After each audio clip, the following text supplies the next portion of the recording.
sangka-sangka. Tapi ada syaratnya. Apa syaratnya, Syekh?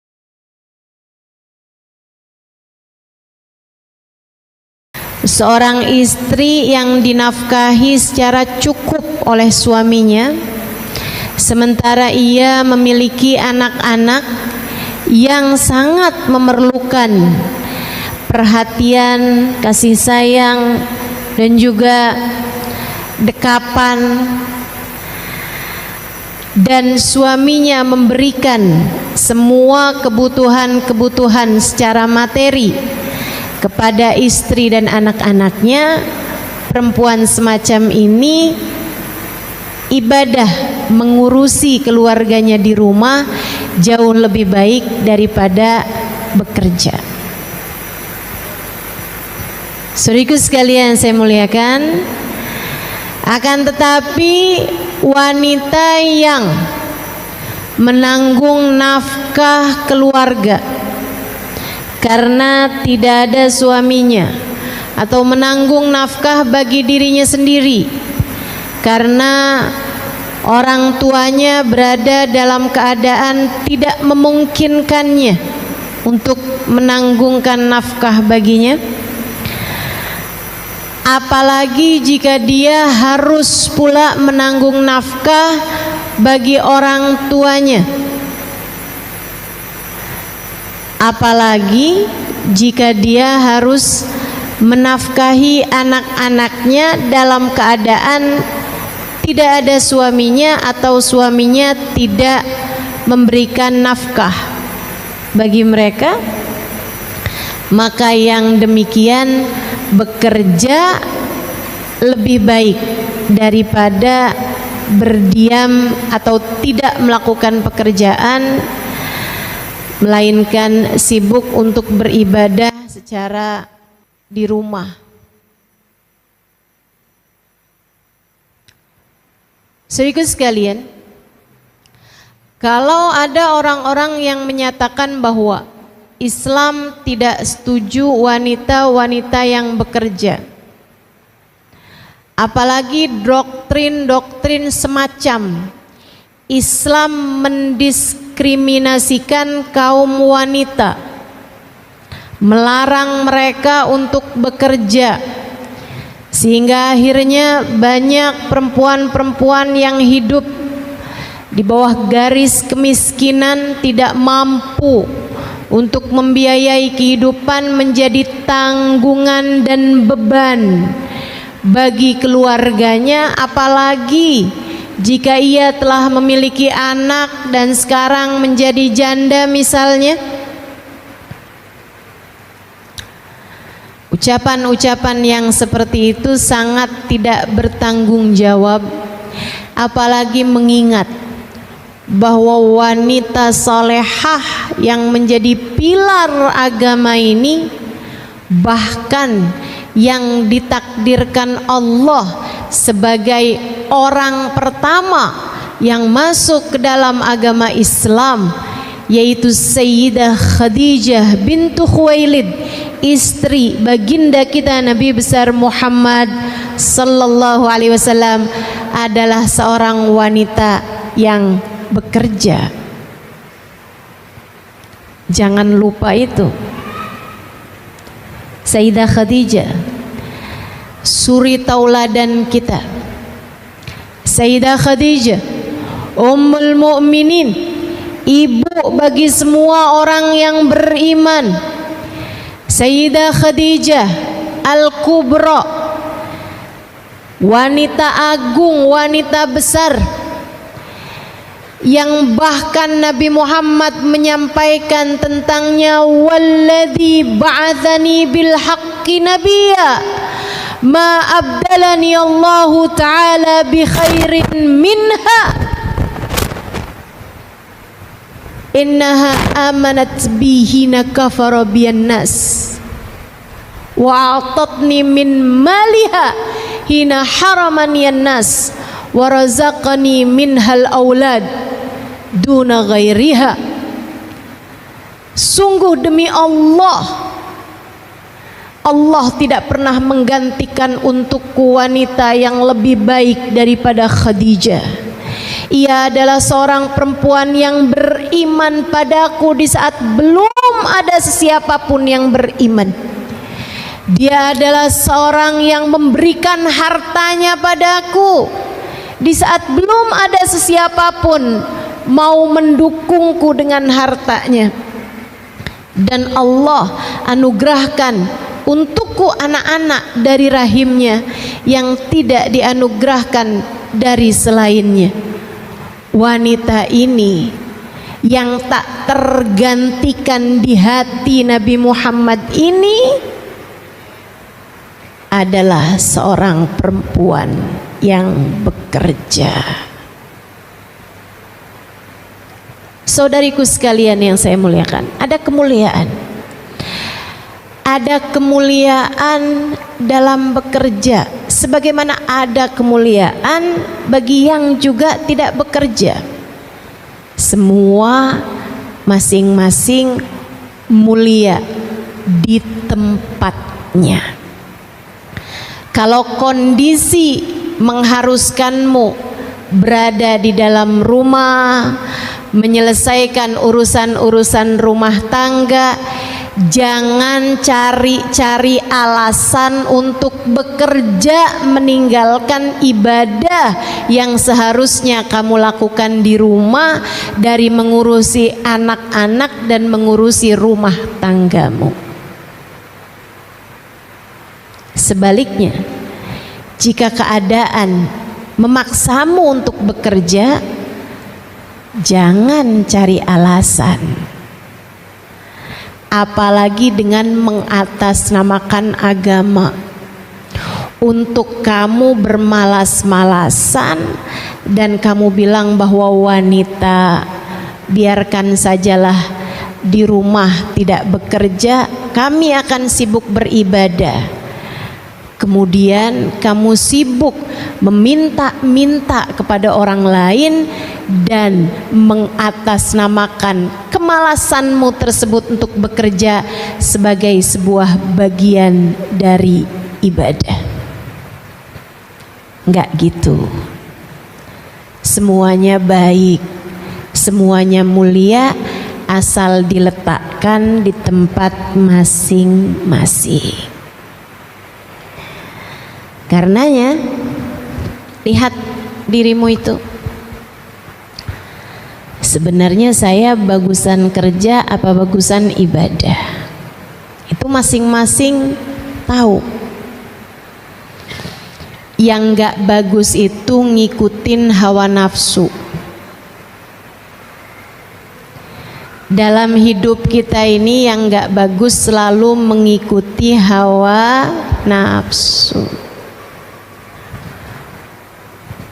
Suaminya mencukupinya, keluarganya mencukupinya, ada anak-anak kecil-kecil yang memerlukan kasih sayangnya. Tapi kan buat apa saya sekolah tinggi-tinggi kalau ujungnya tetap juga ada di dapur, kalau ujungnya tetap juga saya nyuapin anak-anak, ujungnya tetap juga saya sibuk untuk, mohon maaf, menceboki anak-anak, membersihkan kotoran anak-anak. Lebih baik saya bekerja, saya meninggikan karir saya sudah sekolah tinggi-tinggi, untuk apa saya melakukan hal-hal rendah semacam ini? Bu, bukan rendah pekerjaannya, yang rendah adalah cara berpikirmu tentang hal itu. Kita punya gambaran tentang perempuan yang di rumah mengurusi keluarganya. Sayyidah Fatimahuz Zahra, putri baginda kita Nabi besar Muhammad sallallahu alaihi wasallam. Kurang mulia apa Sayyidah Fatimah? Mulia Sayyidah Fatimah. ia hanya sibuk dengan ibadah antaranya dengan Allah Subhanahu wa ta'ala.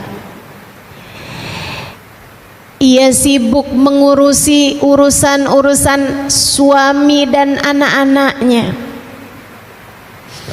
Akan tetapi bukan berarti ia tak peduli dengan keadaan umat dan dakwah Islam. Sebab saat mata yang lain terpejam dalam tidur nyenyak mereka, Sayyidah Fatimah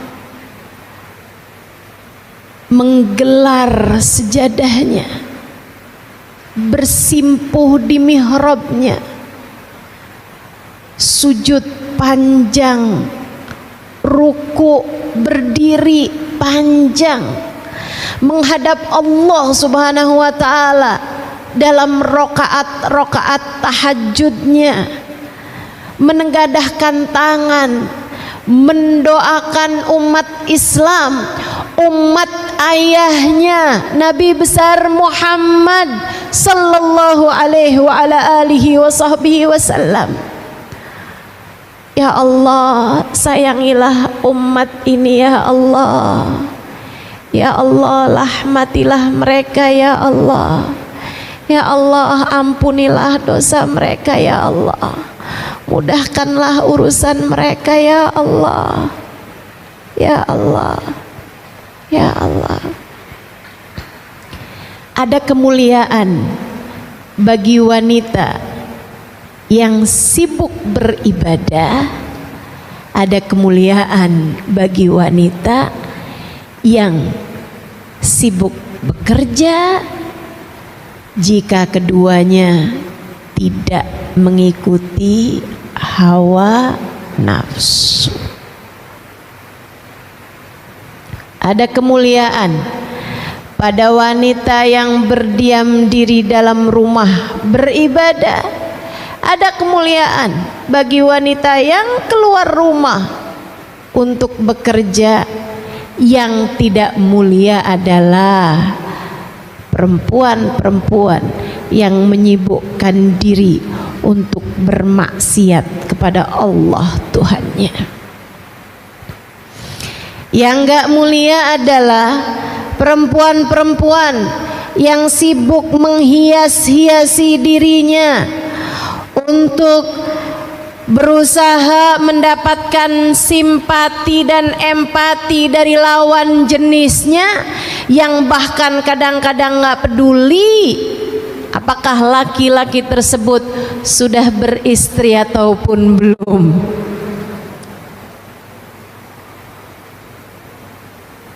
Yang gak mulia perempuan-perempuan yang sibuk memperbanyak dosa.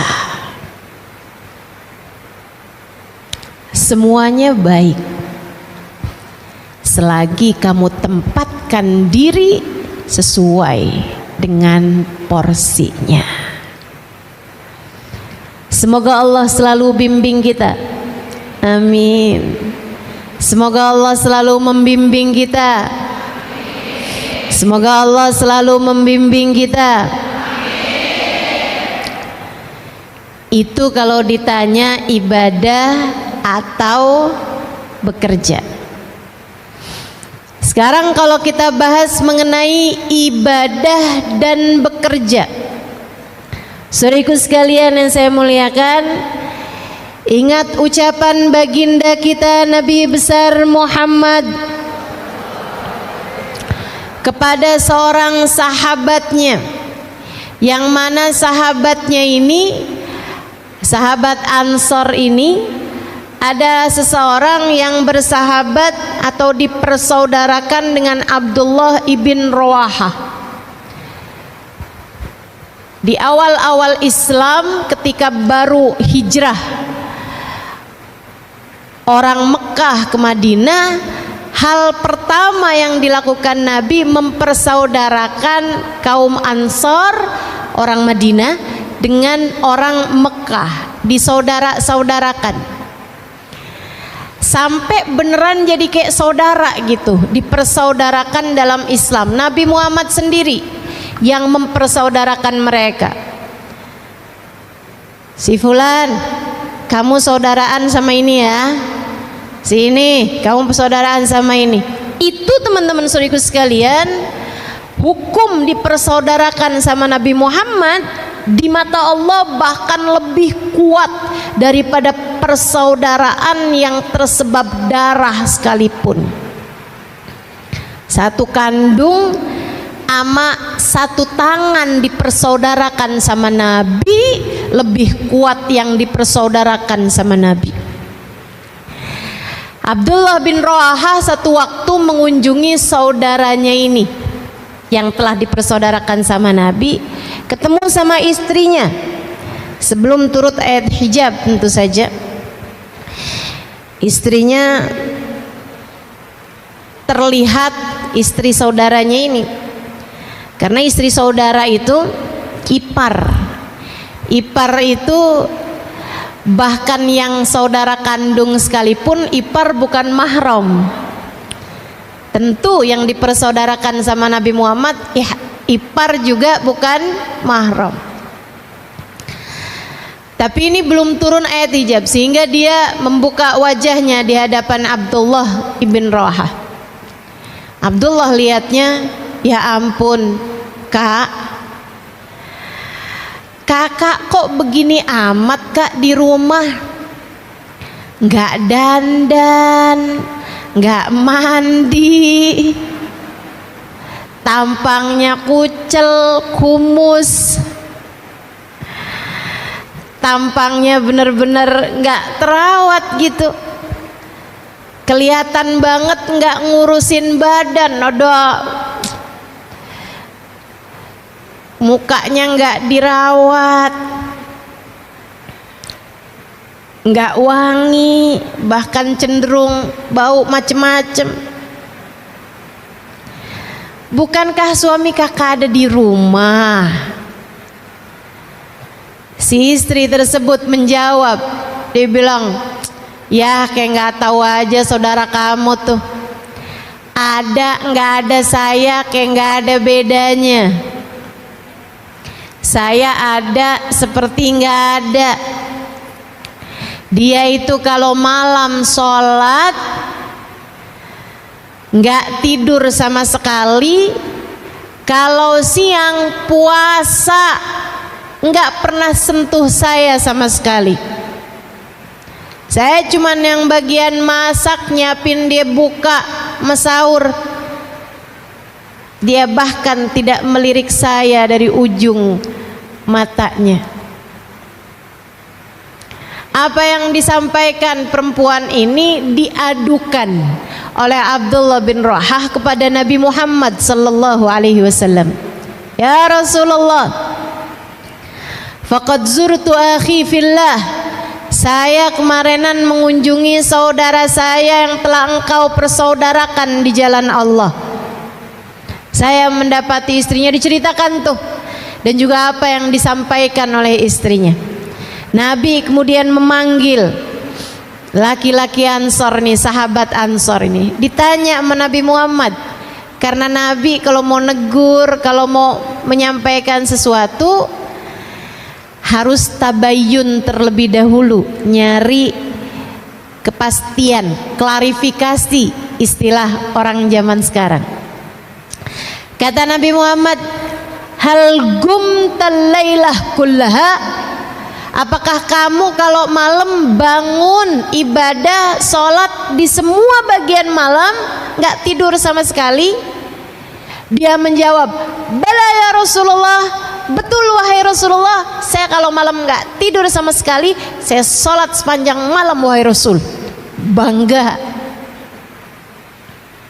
Kata Nabi Muhammad, hal sumtan nahar kullah, apakah kamu tiap siang puasa sepanjang tahun? Bala ya Rasulullah, betul wahai Rasul, saya puasa sepanjang tahun.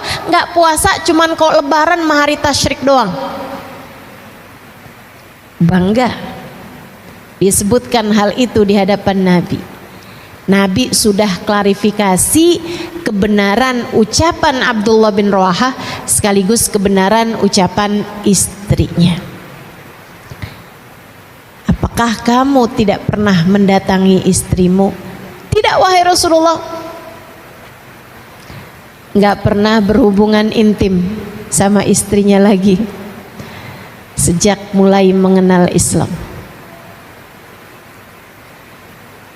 Nabi kemudian berkata, innama ana atqakum walakinni agumu wa anam walakinni asumu wa aftur walakinni atazawwajun nisa. Kata Nabi, sesungguhnya saya adalah yang paling bertakwa di antara kalian. Artinya saya yang paling tahu jalan menuju surga, saya yang paling tahu jalan menuju Allah Subhanahu wa taala, saya yang paling ngerti beragama ini yang terbaik caranya kayak gimana. Walakinni agum wa anam, tapi saya di waktu malam ada tidurnya panjang bangunnya. Ada tidurnya, ada bangunnya, kata Nabi. Ada tidurnya, ada sholatnya. Akan tetapi saya, kata Nabi, ada hari-hari saya berpuasa, ada hari-hari saya nggak puasa. Akan tetapi saya, kata Nabi Muhammad, menikah dan berhubungan intim dengan istri saya. Laki-laki tersebut menyadari kesalahannya. Kemudian ia berkata, jadi bagaimana saya seharusnya wahai Rasul? Dengarkan ini. Kata Nabi Muhammad, carilah akhirat yang tidak membahayakan duniamu, carilah dunia yang tidak membahayakan akhiratmu. Silahkan kamu ibadah cari akhirat, tapi dunia jangan gak keurusan. Apalagi kalau kamu punya suami, punya anak-anak. Apalagi kalau kamu masih tinggal sama orang tua, masih tinggal sama saudara. Ada hak-hak mereka dalam diri kita yang harus kita penuhi. Carilah duniamu yang tidak membahayakan akhiratmu, carilah akhiratmu yang tidak membahayakan duniamu. Kalau kamu harus bekerja, silahkan, tapi jangan membahayakan urusan akhiratmu. Kerja kok sampai harus buka-buka aurat, itu membahayakan akhiratmu. Kerja kok sampai harus berdua-duaan dengan laki-laki yang bukan mahram, itu membahayakan akhiratmu.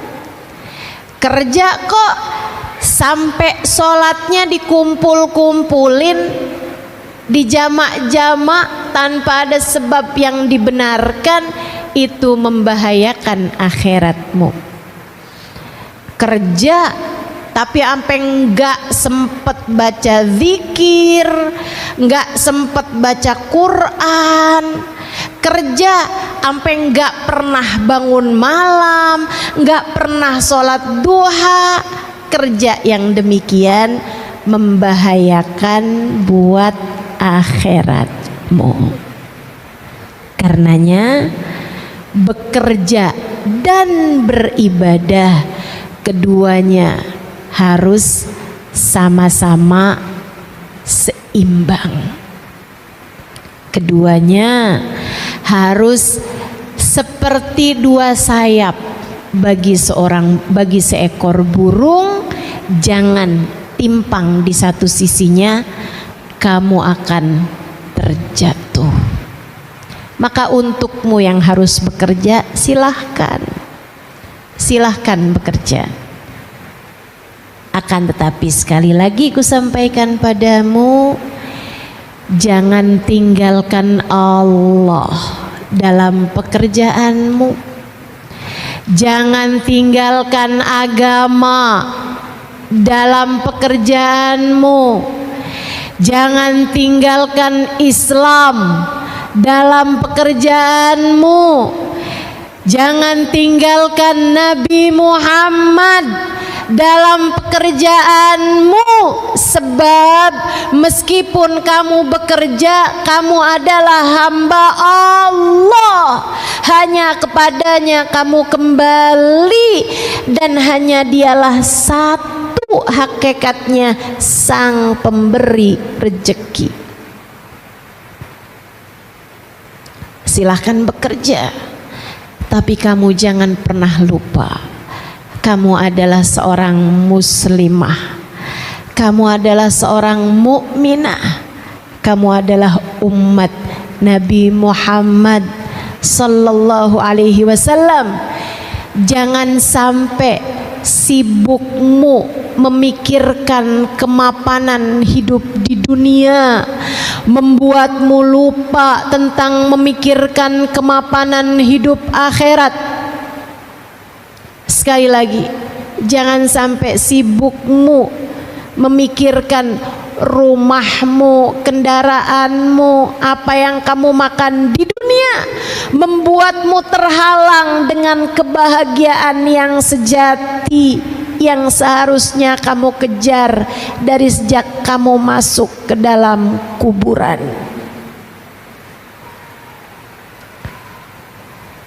Jangan sampai sibuk mencari bahagia dunia membuatmu lupa dengan kebahagiaan panjang di akhirat nanti.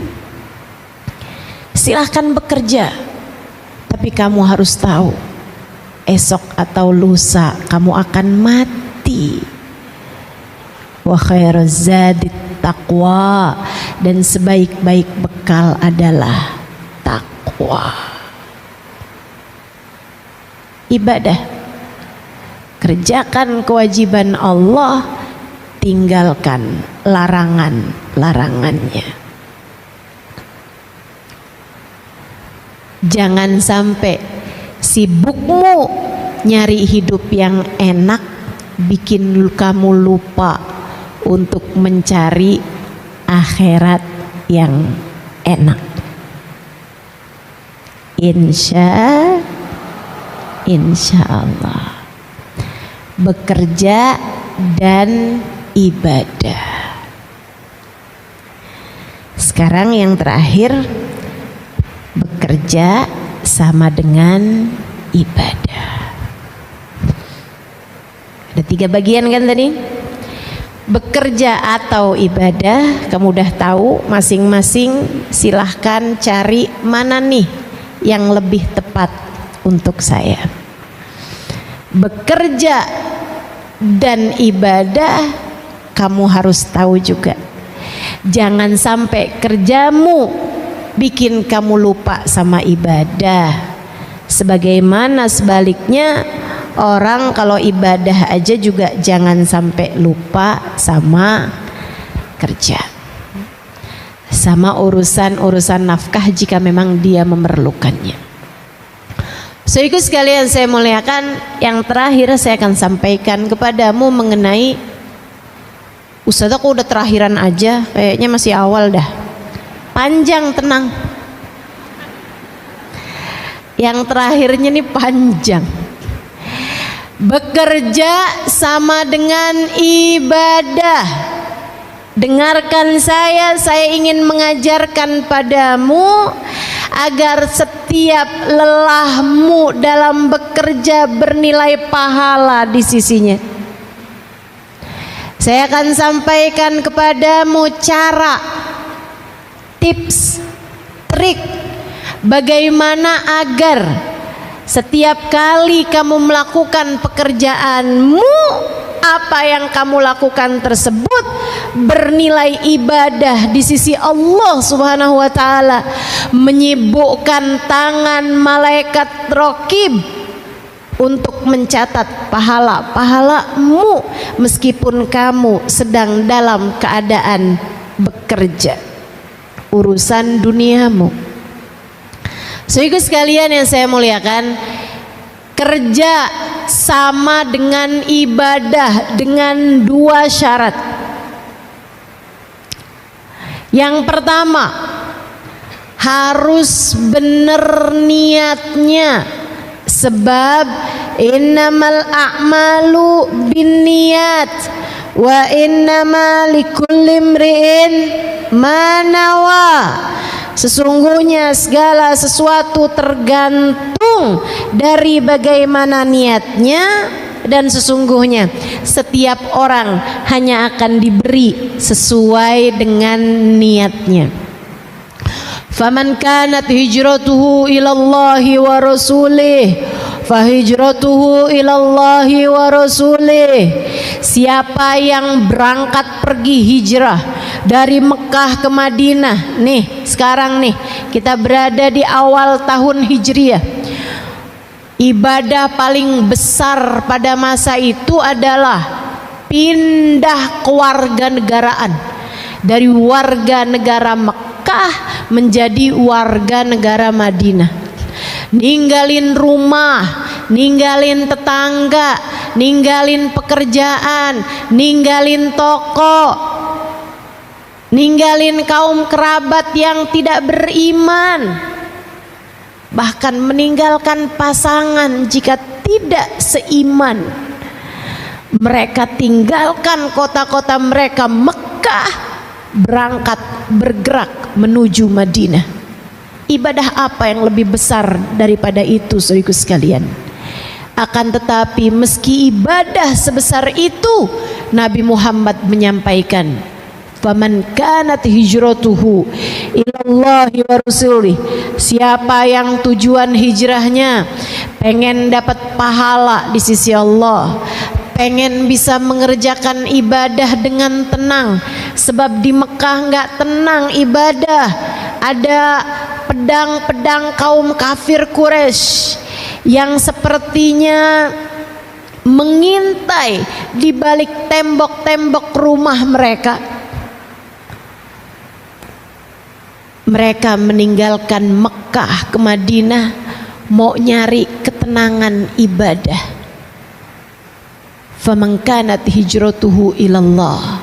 Siapa yang hijrahnya karena Allah, ingin dekat dengan Allah, ingin mudah beribadah kepada Allah, ingin tenang hati dalam ibadah kepada Allah, ingin pahala di sisi Allah, ingin berjuang di jalan Allah, wa rasulih, hijrahnya karena Nabi Muhammad, karena ingin dekat dengan Nabi Muhammad.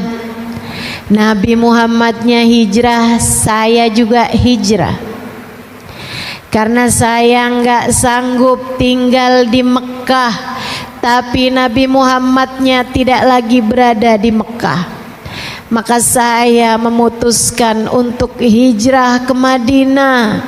Karena cinta saya kepada Nabi Muhammad, karena keinginan saya untuk dekat dengan Nabi Muhammad, karena saya ingin berjuang dalam barisan Nabi Muhammad, karena saya akan terus menjadi tentara-tentara Nabi Muhammad. Faman kanat hijratuhu ilallahi wa rasulih.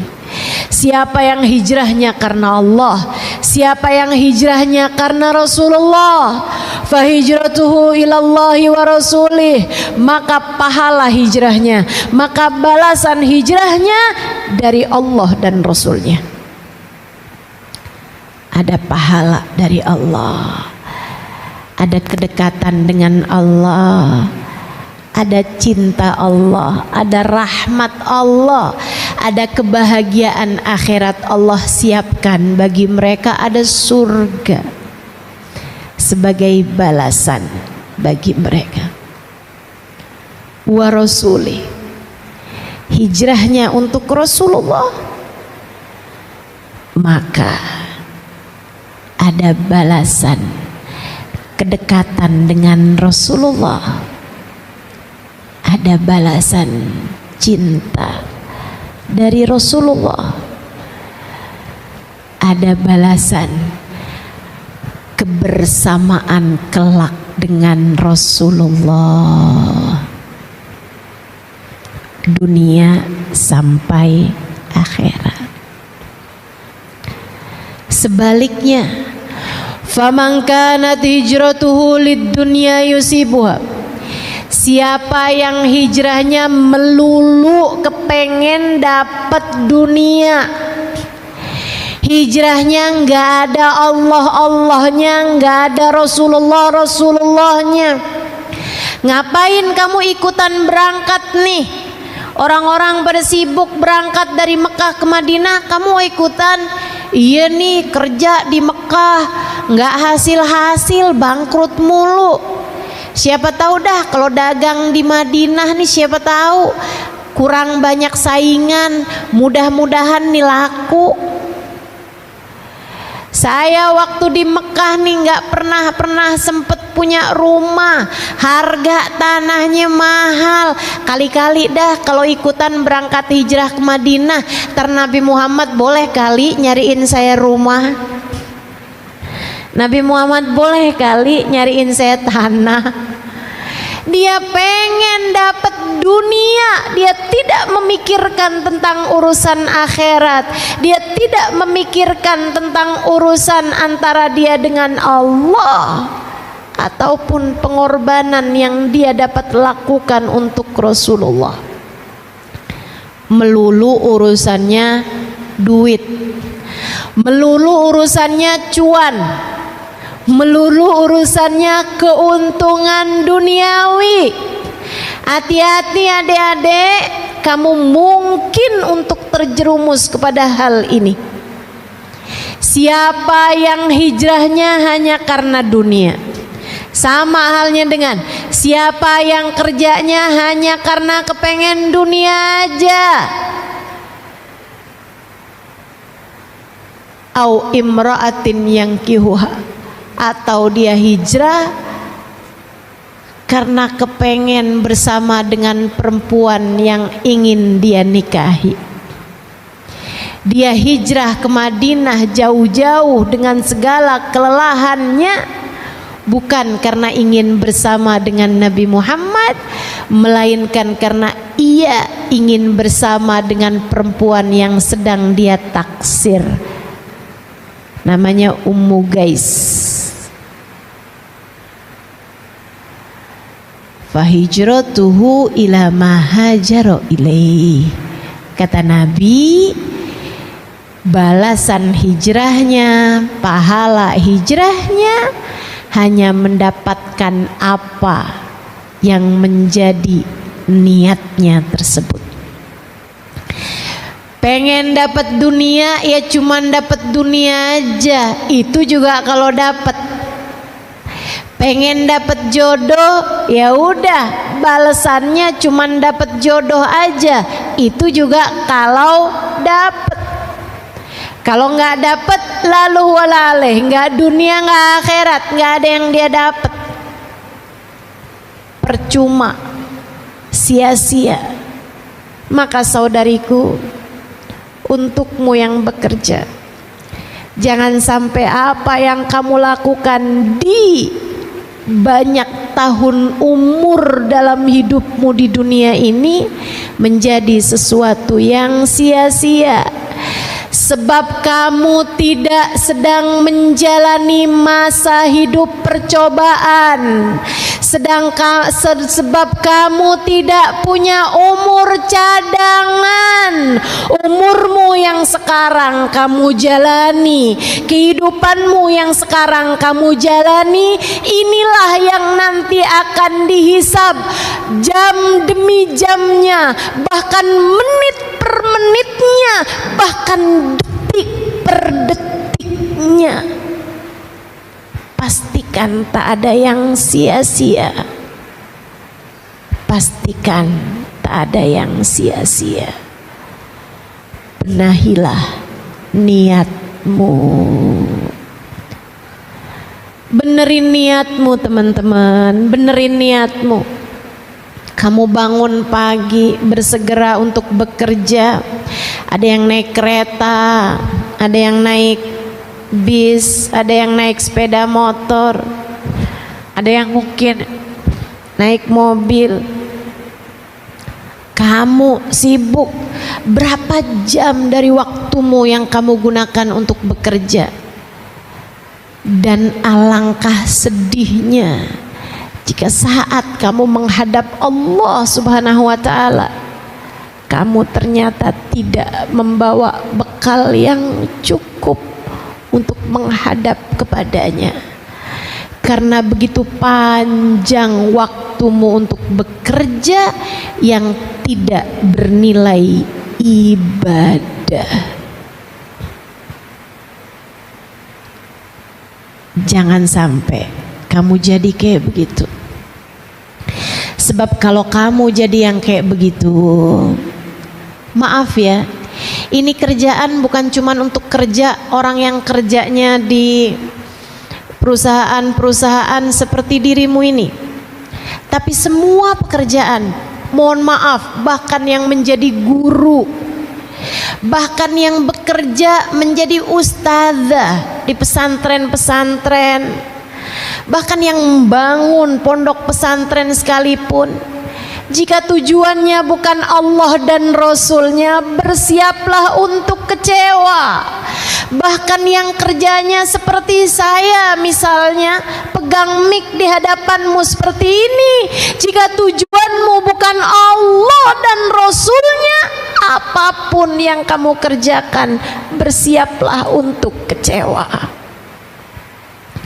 Jika tujuanmu melulu uang, jika tujuanmu melulu keuntungan duniawi, jika tujuanmu adalah jabatan, nama baik, citra, jika tujuanmu hanya semacam itu, bersiaplah untuk kecewa. Bersiaplah untuk termasuk di antara kelompok orang yang apabila datang ajal menjemputnya, ia akan berteriak, Rabbirji'un la'alli a'malu salihan fima taraktu. Ya Allah, kembalikan aku ke dunia, aku akan kerjakan ibadah yang sempat aku tinggalkan. Kalla innaha kalimatun huwa qailuha wa min waraihim barzakhun ila yaumi yub'atsun. Allah mengatakan enggak ada, itu hanyalah ucapan kosong belaka, tidak akan pernah aku ijabah. Itu hanyalah sekedar kata-kata yang tak pernah aku kabulkan. Waktu hidupmu di dunia telah habis, kamu gunakan untuk sekedar mencari keuntungan-keuntungan duniawi. Kamu lupa bahwasanya kepada akulah kamu seharusnya kembali. Kamu lupa hidupmu dariku, dan hanya kepada aku tempatmu kembali. Wa min waraihim barzakh. Sekarang silahkan menjalani kehidupanmu di alam barzakh ila yaumi yub'atsun, sampai hari mereka dibangkitkan. Kamu, saya, kita semua, jangan sampai ada yang menyesal. Sebab sekali lagi, kita tidak sedang menjalani masa hidup percobaan. Gak ada di antara kita yang lagi magang di dunia ini, teman-teman. Gak ada. Gak ada. Semuanya sudah sedang bekerja.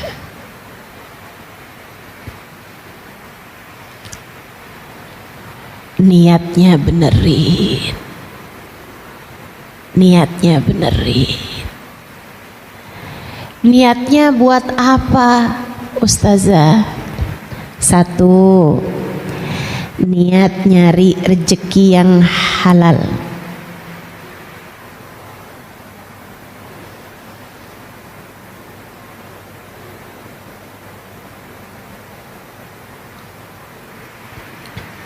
Kamu bisa aja kerja yang haram, bisa. Kita semua bisa kerja yang haram. Deketin laki-laki berduit, modalnya palingan lipstick, make up, baju seksi, murah modalnya. Agak mahalan dikit mungkin operasi plastik, naikin hidung biar nggak mancung ke dalam. Tapi kamu tidak memilih itu. Kenapa? Sebab kamu hamba Allah. Sebab kamu hamba Allah.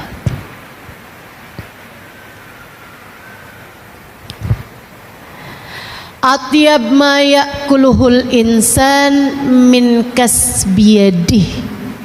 Kata Nabi Muhammad alaihi wasallam, rezeki paling halal adalah dari apa yang diperbuat oleh tanganmu, hasil kerjamu, upah dari pekerjaanmu, bayaran atas apa yang telah kamu lakukan dengan tanganmu. Atyab ma ya'kuluhul insan min kasbiyadih. Niatmu mencari rizki yang halal. Wabtaghu indallahir rizqa. Kata Allah dalam Al-Quran, carilah rezeki yang halal dari Allah subhanahu wa ta'ala. Niatmu yang kedua,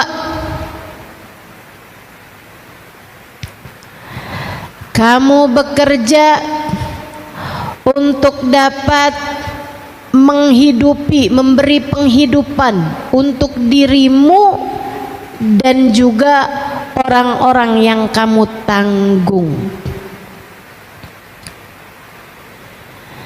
Menafkahi dirimu dengan rizki yang halal membuatmu terhormat, teman-teman.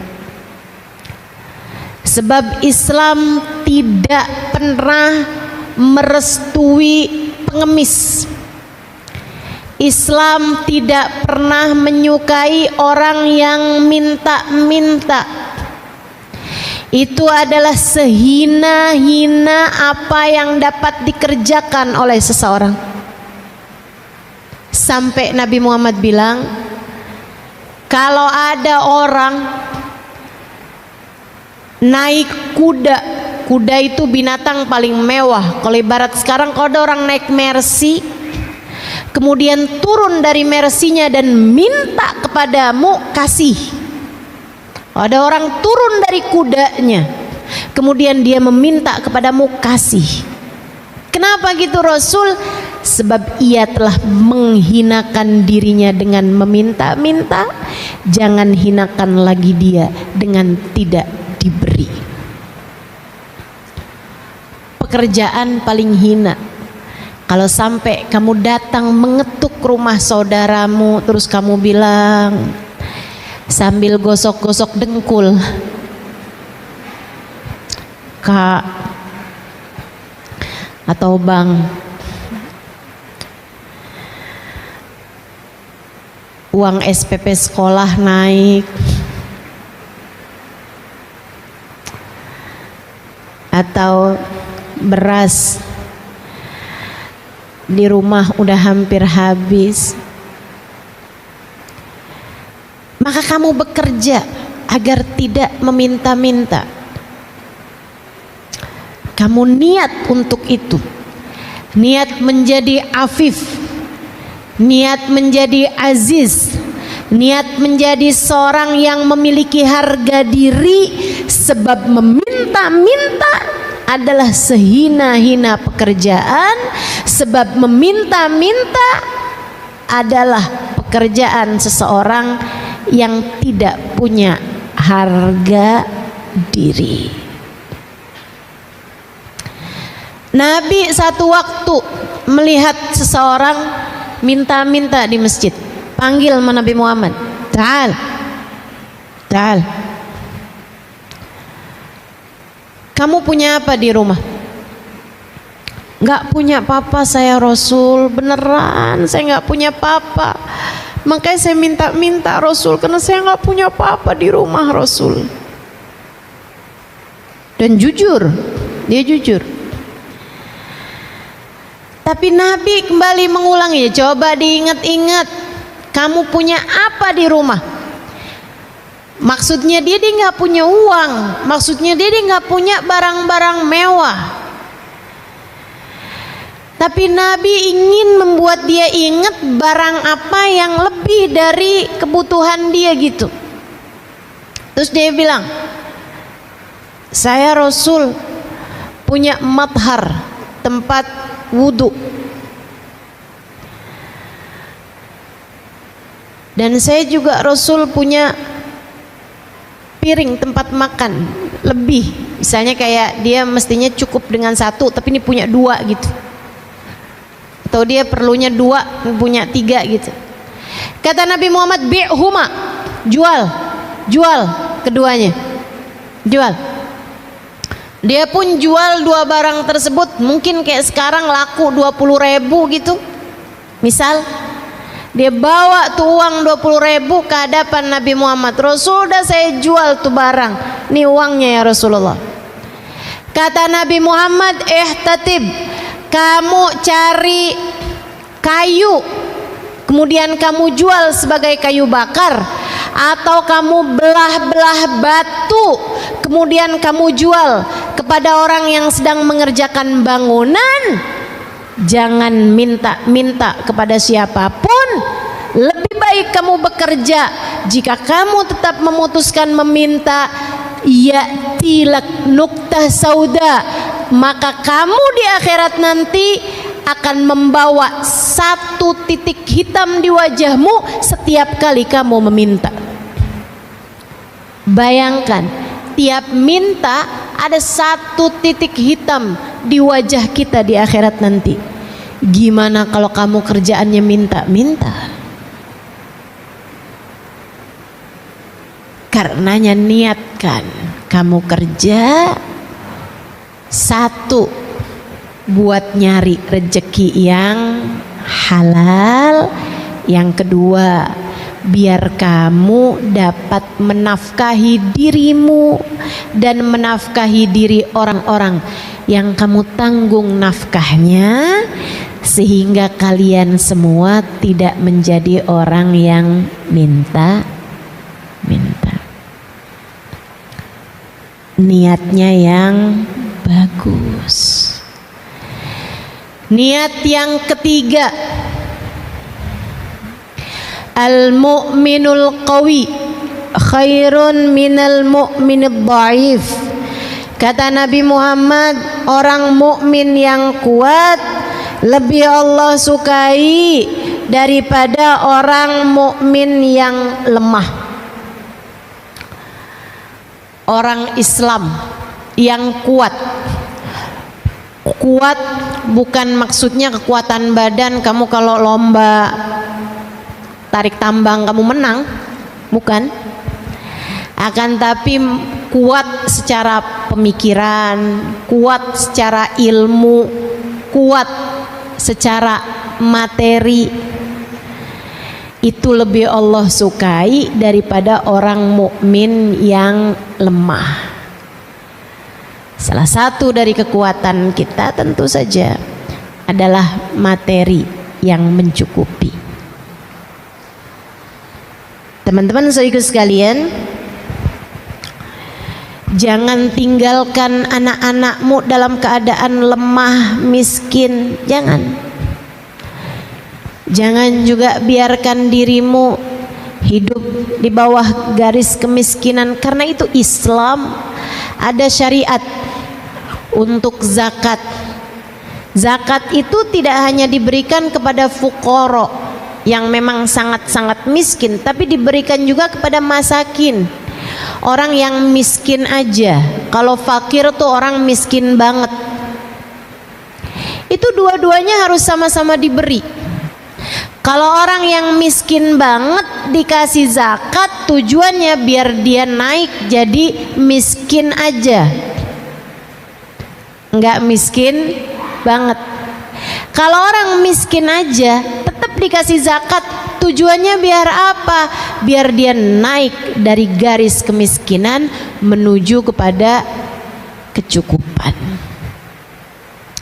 Bagaimanapun, orang mukmin yang kuat secara ekonominya lebih baik, sebab dia dapat membantu yang lemah. Itu sebabnya saya minta kamu semuanya ketika bekerja juga meniatkan sebagian dari upah kerjamu, walaupun sangat sedikit nggak apa-apa, walaupun sangat sedikit nggak apa-apa, tapi biarkan tetap ada untuk sedekah. Sebab itu menjadikanmu orang mukmin yang kuat. Al-yadul ulya khairun minal yadis sufla. Tangan yang di atas lebih baik daripada tangan yang di bawah. Artinya orang yang memberi harta, memberi ilmu, nah itu jauh lebih baik daripada orang yang menerima itu semuanya. Saudara sekalian yang saya muliakan, belajar buat menyisihkan. Enggak harus misalnya 5%, apalagi 10%, kebanyakan. Mulai aja dari seukuran zakat 2,5% dari apa yang kamu jadi uang gajimu itu, sebagiannya kamu pakai untuk bersedekah. Begitu. Insya Allah. Saya niat kerja saya ini biar saya bisa bantu orang. Saya niat dengan kerja saya ini saya bisa jadi bantu anak-anak saya untuk sekolah di sekolah yang bagus, untuk pondok pesantren, untuk bisa bayar sama guru-gurunya, untuk bisa beliin kitabnya, untuk bisa beliin keperluan-keperluannya. Orang mukmin yang kuat lebih baik daripada mukmin yang lemah. Itu niatmu dalam beribadah, insya Allah. Sekarang kita akan bahas mengenai caramu dalam bekerja. 1, jangan tinggalkan kewajibanmu kepada Allah. Kerja silahkan, tapi sholat jangan sampai tertanggalkan. Kamu kerja silahkan, tapi jangan sampai sholatnya kamu tinggalkan. Guru saya Sayyidil Habib Umar bin Hafid menyampaikan, dengerin ini penting. Kalau kerja membuat kamu meninggalkan yang wajib, uang yang kamu dapat tidaklah uang yang halal. Nanti uangnya hanya akan terpakai untuk kemaksiatan dan dosa-dosa. Hati-hati. Katanya Habib Umar bin Hafid seperti itu. Kalau ada pekerjaan membuatmu meninggalkan perintah Allah Subhanahu wa taala, maka tidak ada kehalalan dalam apa yang kamu dapatkan tersebut. Beliau kemudian melanjutkan, Jika pekerjaanmu membuatmu meninggalkan perkara sunnah yang biasa kamu lakukan, maka tidak ada keberkahan pada uang kamu tersebut. Dulu sebelum punya toko, sholat tahajud nggak tinggal, sholat duha nggak tinggal misalnya. Atau kamu nih sebelum kerja di perusahaan ini, sholatmu rapi, habis selesai sholat ada zikirnya, subhanallah 33 kali, alhamdulillah 33 kali, Allahu Akbar 33 kali. Kamu berdoa, kamu baca ayat kursi, Masya Allah. Begitu kamu mulai kerja, jangankan zikir sesudah sholat, kadang-kadang belum salam aja udah buru-buru berdiri, salam buru-buru, sholatnya udah kayak capung cebok kata orang itu ya, cepet banget gitu, cepet banget sholat, ruku, i'tidal, sujud cepet banget. Tanya sama orang, kamu kok sholat cepet banget? Iya udah hafal.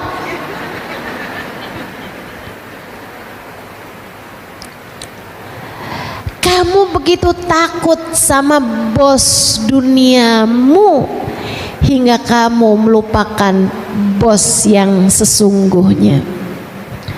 Kamu begitu takut dengan atasanmu di dunia hingga kamu lupa kepada atasanmu yang sesungguhnya. Kamu begitu takut sama pemilik perusahaanmu. Kamu takut diberhentikan dari pekerjaan, membuatmu tidak takut diberhentikan, diusir dari rahmat pemilik dunia dan seisinya. Hati-hati, hati-hati. Yuk belajar, kerja, tahajud jangan tinggal. Kerja, duha jangan tinggal. Kerja silahkan kerja, zikir-zikirmu jangan tinggal. Kerja boleh aja, sholawatanmu semestinya juga jalan terus, insya Allah. Jelas? Setuju? Mau diamalkan? Nomor 1. Nomor 2, caramu bekerja, jangan karena pekerjaanmu kamu mengerjakan hal yang diharamkan Allah. Tetaplah istiqomah di jalan Allah. Kalau gara-gara pekerjaan kamu jadi mengerjakan yang haram, tinggalkan pekerjaanmu, Kak. Tinggalkan pekerjaanmu, Dek, cari kerjaan yang lain. Tenang, Allah punya berjuta-juta cara untuk memberi rezeki kepada hamba-hambanya. Kalau pekerjaanmu membuatmu jadi mengerjakan yang haram, kerjaan kamu bikin kamu gimana ya Ustazah, nggak boleh pakai jilbab. Kerjaan saya nih bikin saya harus pakai seragamnya rok mini. Saya udah bilang, tapi nggak di approve juga, nggak disetujui juga. Ya udahlah Ustazah, habisnya gimana ya? Susah sih, biar aja dah. Lagian juga Saya mah badannya juga kurang seksi Ustazah, kayaknya nggak ada yang naksir juga sama saya. Nggak gitu. Urusannya bukan antaramu sama orang, urusannya antaramu sama Allah subhanahu wa ta'ala jalla jalaluhu wa ta'ala azamatuh. Jangan sampai karena pekerjaanmu kamu mengerjakan hal-hal yang diharamkan Allah. Jangan. Ustazah, saya nih kan bagian pembukuan. Itu sering banget dah Ustazah diminta buat nulisin anggaran yang sebenarnya nggak ada, fiktif gitu Ustazah. Gimana ya Ustazah? Kalau nggak nurut ntar saya dikeluarin. Kalau saya nurut kan haram ya Ustazah. Itu nanti biasanya Ustazah saya tuh juga dikasih bonus. Sayang nggak sih sama bonusnya?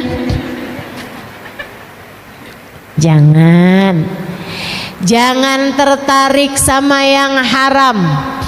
Ketika Allah melihat dirimu tertarik pada yang haram, Allah akan mencabut darimu keberkahan dari yang halal.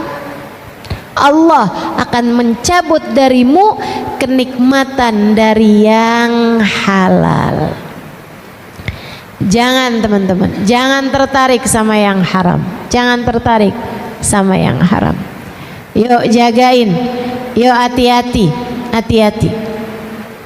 Yang benar kerjanya, yang benar.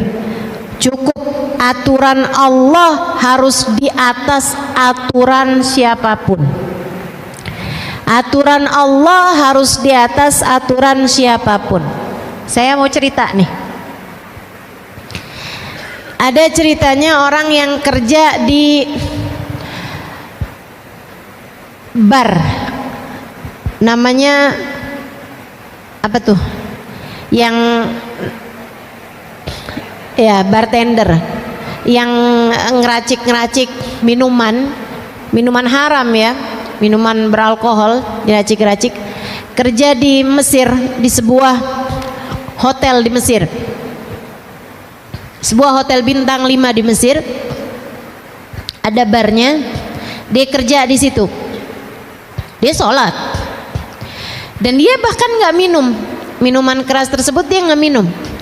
Cuman dia memang bisa gitu ngerjain itu semuanya. Jadi dia hari-hari kerjaannya gitu.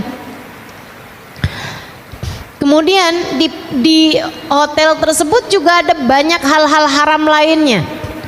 Bikin party, bikin ya dengan minuman keras, dengan perempuan-perempuan seksi, dengan segala macam lah yang haram-haram. Ada judi, ada macam-macam. Di hotel-hotel tersebut juga lengkap dengan hiburan-hiburan yang banyak terdiri dari hal-hal yang diharamkan. Satu waktu Syekh Mutawalli Sya'rawi datang ke sana. Ini cerita saya dengar dari seorang syekh, salah satu dari ulama yang ada di Jordan, namanya Syekh Aun Al-Qudumi. Dia satu waktu ada ceramah di YouTube yang saya dengerin gitu. Maaf ya dalilnya dari YouTube. Tapi ini saya kenal sama beliau. Syekh Aun Al-Qudumi ini salah satu dari orang yang juga berguru kepada Sayyidil Habib Umar bin Hafid, guru saya, guru kami, guru kita semua ya. Syekh Aun cerita, kata Syekh Aun, saya ada ketemu sama seorang manajer di Mekah, seorang manajer hotel di Mekah. Kami bincang-bincang, dia cerita saya aslinya dari Mesir. Kemudian dia pun cerita hal itu. Dia bilang, saya waktu itu kerja jadi manajer di sebuah hotel bintang 5 di Mesir. Tapi hotelnya ini adalah hotel yang memang menyediakan banyak barang-barang haram dan banyak fasilitas-fasilitas haram. Termasuk diantaranya ada bar yang sangat besar dan sangat diminati orang. Bartendernya itu orang yang cukup benar menjalankan ibadah. Dia sholat, dia sholawatan gitu. Dia bilang, dan dia juga cinta sama ulama, bartendernya nih. Satu waktu hotel kami kedatangan Syekh Mutawalli Sya'rawi, salah satu ulama terkemuka pada zamannya, ahli tafsir yang saya sering dengerin kajian tafsir beliau. Beliau sekarang sudah meninggal dunia, tapi masih banyak tuh kajian-kajian beliau yang juga di-upload di YouTube ya, sehingga sering saya dengarkan. Seorang dengan ilmu, kapasitas keilmuan yang luar biasa, salah satu dari kawan, salah satu dari orang-orang yang juga dekat dengan guru kami Al-Habib Umar bin Hafiz. Syekh Sya'rawi datang ke hotel tersebut. Waktu beliau mau keluar dari hotel, dia disamperin, didatengin oleh bartender tadi nih. Dia bilang, Syekh, maafkan saya Syekh, saya mau bertanya kepadamu satu pertanyaan yang sangat penting, mengganjal diri kami. Apa kata Syekhnya? Silahkan tanya. Dia bilang, saat itu saya ada di situ juga. Karena saya penasaran, saya pun mendekat. Dia bilang, Syekh, bukankah rezeki itu dijamin sama Allah? Tapi saya ini Syekh, sekarang ini kerja jadi orang yang meracik minuman keras. Saya jadi ngerjain barang-barang haram nih Syekh. Kan rezeki kan udah ada jaminannya ya Syekh. Tapi saya kerjaan ini kerja yang haram kayak gini, gimana nih Syekh? Syekh kemudian bilang, kamu itu kalau mau datengin jawab syarat, kamu harus kerjakan dulu syaratnya. Kalau kamu mau dapat sesuatu yang ada syaratnya, ya kamu harus penuhi dulu persyaratannya. Allah bilang dalam Al-Quran, yarzuqhu min haitsu la yahtasib. Allah akan kasih orang yang beriman dari rizki yang dia tidak sangka-sangka. Allah kasih rezeki kepada orang mukmin bahkan dari arah yang tidak disangka-sangka. Tapi ada syaratnya. Apa syaratnya Syekh? Ayatnya kan ada depannya tuh, kata Syekhnya, man yattaqillah yaj'al lahu makhraja wa yarzuqhu min haitsu la yahtasib.